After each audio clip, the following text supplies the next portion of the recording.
Hey all you cool cats and kittens, that's right, I just made a Tiger King reference because that show blew my mind. We're here in quarantine, so of course, you know, spent a little time watching the old Netflixes and what have yous, and partook in the Tiger King, and wow, mind-blowing. Anyway, just want to touch base with you guys. You know, we're here in the COVID-19 coronavirus quarantine lockdown. Luckily for me, I have a little place to ride at home, so I've been able to get a little bit of seat time. It's kind of a bummer. We were supposed to be in Texas last weekend for the Rev Limiter Hard Enduro. Obviously that didn't happen, it got postponed. What that means going forward, I was really unsure at this point. You know, is Erzberg going to happen? Is it not? Who knows? It's right in that threshold of potentially happening, but I don't know. I'm not holding my breath at this point. I don't know, again, whether they'll postpone it or if they'll cancel it altogether. I'm really unsure. But whatever happens, either if it gets canceled, we'll be there next year for sure. If it gets postponed, we'll try like heck to make it to the later date. But again, I'm doing what I can do at home right now to try to stay, you know, on the bike a little bit. I feel like I've really slacked off a little bit. Again, we rode today. Chris came over, turned, you know, the loop here at my house is 2.5 miles roughly, give or take. So we just had some guy on the driveway and turn around. That was weird. Anyway, yeah, so Chris came over. We turned some laps. We ended up doing 25 miles roughly just to my house. So if that tells you how many laps we turned, we rode for a good little bit. You know, try to put in some laps back to back, trying to, you know, do like a little moto session, I guess you could call it. Just like I remember. I mean, my first 2 laps I ride so tight. I've got to loosen up something. I don't know, because like the last few laps we did, I finally, you know, got some mojo, got a flow going, felt really good, carrying a good pace. So I've got to get over this little hump of, you know, the first lap or 2 or first, you know, 10-15 minutes. I'm just so tight on the bike. I don't know. Again, seat time, I guess. But again, the speed I feel is coming back. I'm starting to ride at a pretty decent pace again. Again, I feel like I can sustain that for a while. Like after the first couple laps of getting the tightness out of the way, I felt great. I mean, we were turning, you know, lap after lap after lap. I didn't feel bothered at all. I feel pretty good now, you know, even as much ride as we did today. But yeah, that's basically the update for now. I want to touch base with you guys, let you know we're pressing on regardless. We're going to be, you know, doing what we can do. I know we're supposed to go to West Virginia at the start of May for the Grouchy Dogs group ride. I don't know where we're going to be with that because Hatfield McCoy trails are shut down right now. So, yeah, I don't know what's going to happen with that. That's right around the same time as the, I believe it's the Mad Moose Hard Enduro, which is the second round of the AMA East Hard Enduro series. I don't know. Again, that's really the biggest question mark is whether I'm going to pursue that now. If they try to cram it all into one short stint this year, I don't know if I'll have the time to take away from work, etc. But yeah, I just kind of figured I'd do this and maybe throw in a little bike check just to show you guys the progress on the bike, show you how beat up it's getting. Again, it's I don't know how many hours we're getting here. Let's have a look, shall we?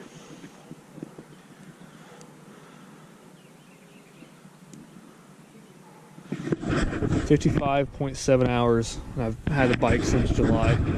So, you know, that's fairly good, I think. You know, probably obviously approaching a year now. Probably 8 months of ownership, roughly. So, it's getting some battle scars. I upgraded pipe and silencer because I smashed the stock pipe pretty bad. So I went to FMF gnarly pipe, put the E-line pipe guard on it. It's been a lifesaver. It's been, you know, tested quite a bit. When I did that, I went to the FMF turbine core, tomato, potato, yada yada. Went to the turbine core 2.1 silencer just because it has the spark arrestor. So if we go right in a forest somewhere, we are legal for the forest rides. Again, you know, you can see it's wearing through the graphics there. The, you know, frame guards are getting some wear, which again, that's obviously to be expected. Put the swing arm guards on there, the brake snake, you know, to help hold that just in case. Put obviously the grab straps for hard enduro front. Got the rear back there. Did the lower fork protectors, the little knuckles, whatever you want to call them, where the axle gets pinched in there. Yeah, I just washed the bike. We rode today. There's a lot of grass, so there's grass everywhere on the bike. I got to do a full tear down and clean it up good. But front brake rotor protector.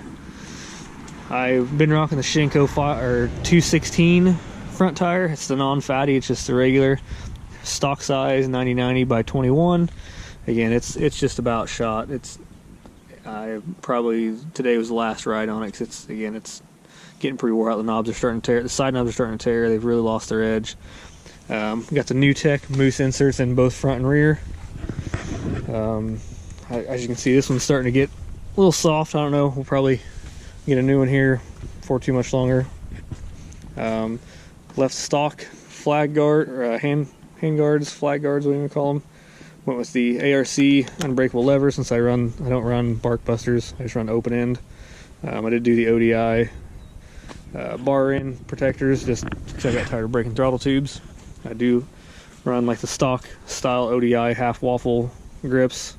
As you can see, this one's just about wore out, but I carry a spare set at all times just because I love these grips. This is the first set of grips I've truly I like them a lot.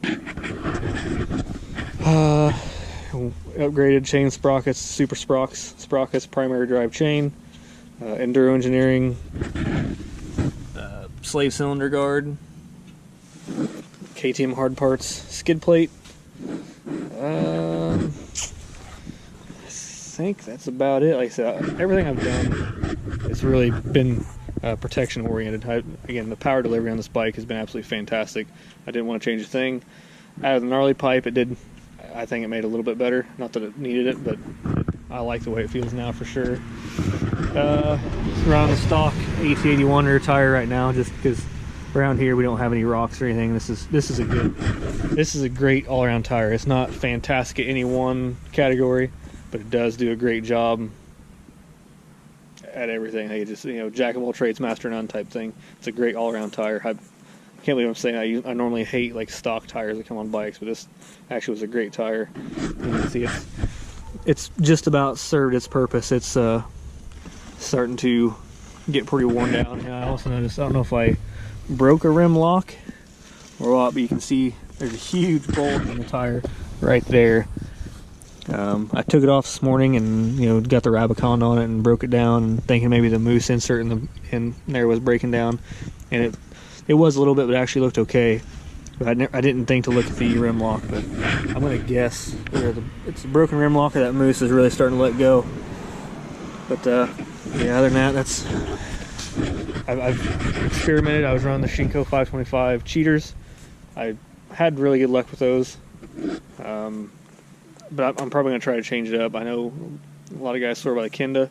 My plan is I've got a Kenda Ibex ready to go. I was going to use it for Texas, but obviously that's, you know, either it'll get saved or we use it somewhere else. I'm going to try to probably go with the Kenda Equilibrium for TKO. And, oh yeah, Trail Tech cooling fan, sorry, attention span, yep. And Enduro Engineering radiator guards, or braces. That was the other, I think I was forgetting something. But yeah, for sure going to try to do TKO regardless. That's in August. Surely we'll have all this coronavirus stuff figured out by then. So Equilibrium on the back. I don't know front tire wise. I don't know what to do. Maybe the Shinko Fatty. I haven't really looked at Kenda's front tires yet. I don't know what the Kenda guys are using, but look into that. But yeah, that's the kind of the bike check. Hopefully you'll enjoy a little bit of the footage I got from today. I didn't do a whole lot, just a little self-filming just to make this video a little more interesting. But yeah, appreciate you guys, hanging in there. I know it's a crazy time right now. Hopefully everybody's safe. What more can we say? Just everybody hang in there. This will be over before we know it, and we'll laugh about it someday. So hang in there. Don't forget to like, share, and subscribe. Again, regardless if Erzberg happens this year or not, we'll be there one way or another. I promise you. That is my goal. So thanks for tuning in. We'll catch you next time.